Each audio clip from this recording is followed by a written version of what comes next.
If you're not comfortable and you're not relatable to the students, you're going to end up talking to yourself, and nobody's learning. If the teacher's the only one talking, nobody's learning.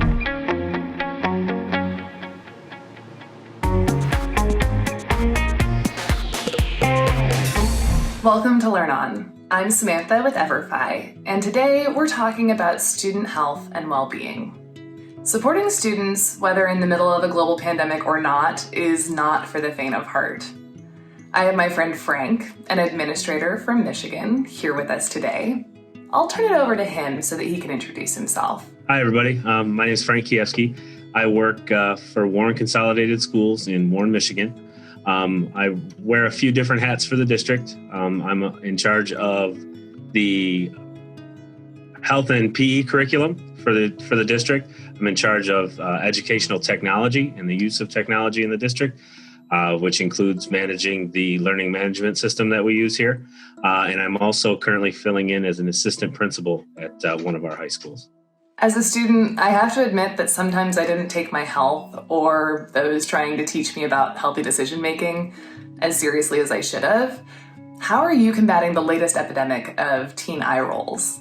We started off with that and trying to get a gist of the knowledge and even just the vocabulary, because the teachers have a certain set of vocabulary that they've known for so long, and trying to adapt to new vocabulary and vocabulary that students understand.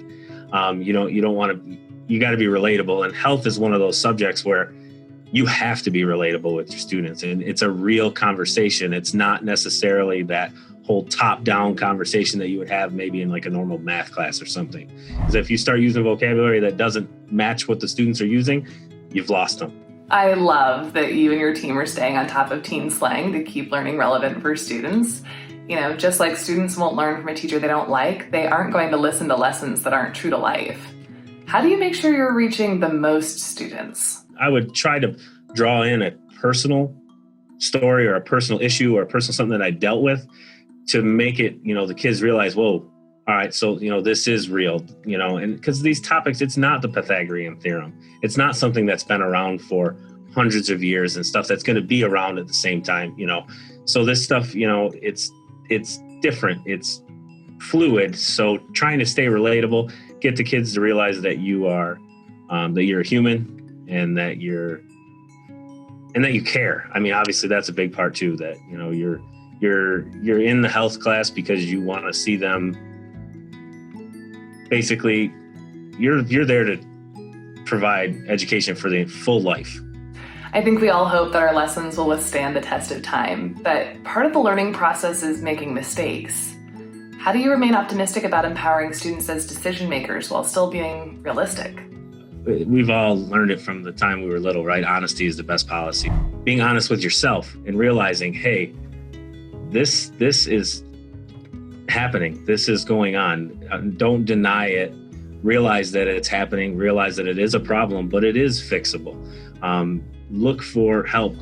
We don't want to see it continue, but we have to respect the fact that it did happen. You're right. It's not just about enforcing the rules. It's about helping students identify when they've messed up, how to make it right, and what they can do differently in the future. Thank you, Frank, for sharing how you're thinking about student health and well-being right now. No problem. You guys have a good day. How are you empowering students as healthy decision makers? Share your tips in the comments below. If you're looking for additional ways to support student health and well-being, check out EVERFI's free lessons on our website.